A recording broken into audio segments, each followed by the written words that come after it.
tough week for the Trojans. USC losing not one, but two five-star commits.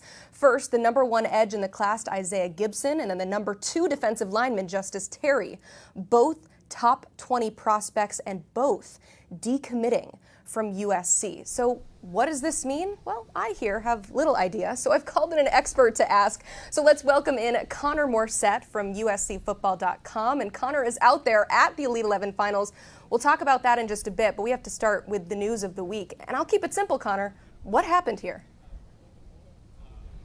Well, a lot of factors are at play here, Emily, and every time USC's received a big-time commitment from a player in that neck of the woods, the South, it's always been really tough for them to keep that commitment, so I think we have to start there. Gibson was not really a surprise. Terry was a little bit more of a surprise to the USC staff, and I think NIL is a factor here, but like every recruitment, there are a lot of other factors at play too, relationships with the coaching staff, distance from home, but I keep getting back to NIL because I think it's another example of USC where some other premier programs in the country, they're offering a little bit more money to some of these players. In USC, it's sort of been a market misread at times, talking to a few people around these recruitments. So that's not the whole story. And who's to say if USC were to offer a better NIL package to some of these players, if the outcome would be different. But I think it would certainly help, and that's something that needs to be talked about. Yeah, looking at these two prospects in particular, you mentioned the NIL side of things. It's also June, so there's a long ways to go until we get to that December early signing period. What's the likelihood that USC will continue to remain in contact with these two prospects?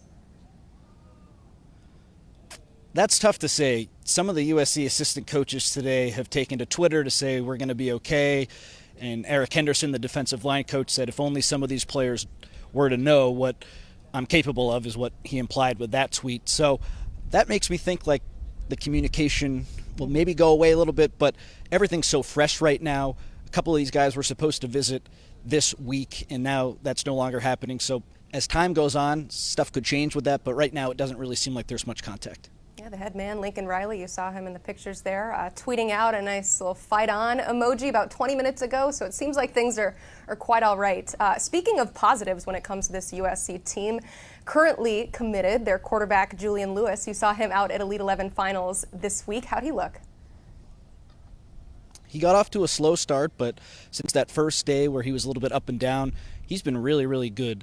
From the second accuracy gauntlet yesterday where he performed really well, throwing the ball into a lot of those nets, and then the pro day, he's been solid. The pro day, he was actually #1 out of not only the high school quarterbacks here, but also the three counselors who are college quarterbacks, Cade Klubnik, Miller Moss, and Caden Salter. He did really, really well yesterday in that pro day. And then today I had a chance to watch his full 7-on-7 work, 3 touchdowns, no interceptions, really, really solid, showed good patience, really strong decision maker. A couple times he'd pump on a throw and then go in another direction to fool the defensive backs out here. I thought as the camp continued to progress, he got a lot better, and he was certainly one of the better signal callers here this week. Definitely something for Trojans fans to get excited about in the interim, but it's no secret that Julian Lewis has been taking a lot of visits. I think he has one upcoming to Colorado this weekend. So how confident does Lincoln Riley and this staff feel about holding on to their 5-star quarterback? A source told me that Lincoln Riley, after Lewis visited earlier this month, is very confident in the fact that he's going to be able to hang on to Julian Lewis. But then, of course, he visited Auburn, and now he has this Colorado trip upcoming, so he's not totally shutting down his recruitment, which could lead fans and other people in college football to think, well, how confident could you possibly be when this player is going on other trips? To me, I've heard that NIL is in play here again, of course, and one source told me who's close to this recruitment, USC needs to circle the wagons here to get this thing done. So there's a lot of stuff going on behind the scenes with that. I know Julian Lewis and his family, they really, really love Lincoln Riley. They love what Lincoln Riley's done at the quarterback spot historically, the offense at USC. So the Trojans certainly have a lot of really good things in their corner, but there's still some work to be done. Right now, I'd probably give it a 65% chance that he sticks around, but we'll see what happens. I like it. You can never tell with these prospects, and you can definitely never tell in the month of June. Let's end on a high note here. Who are some prospects that USC is looking to land some commitments from in the near future?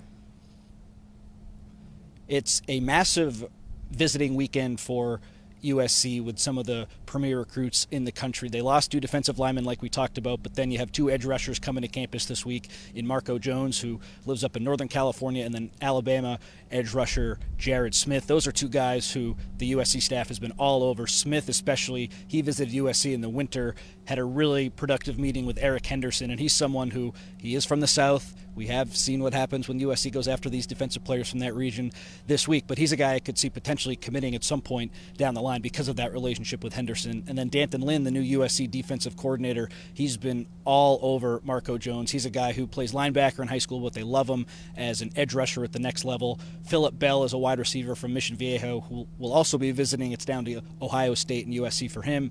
And then Elijah Griffin, a defensive lineman from Georgia, probably a long shot, but he'll be on campus this weekend too. And Eric Henderson, we've seen when he gets a guy on campus, his pitch, it can be really strong. He's another guy who USC is going to give a lot to think about.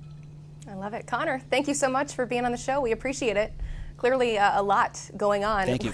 Yeah, with USC football right now. So if you want to check out more of his work, head to uscfootball.com for the very latest. They'll have more on Julian Lewis's performance and what's next for USC recruiting. You can check it all out at uscfootball.com.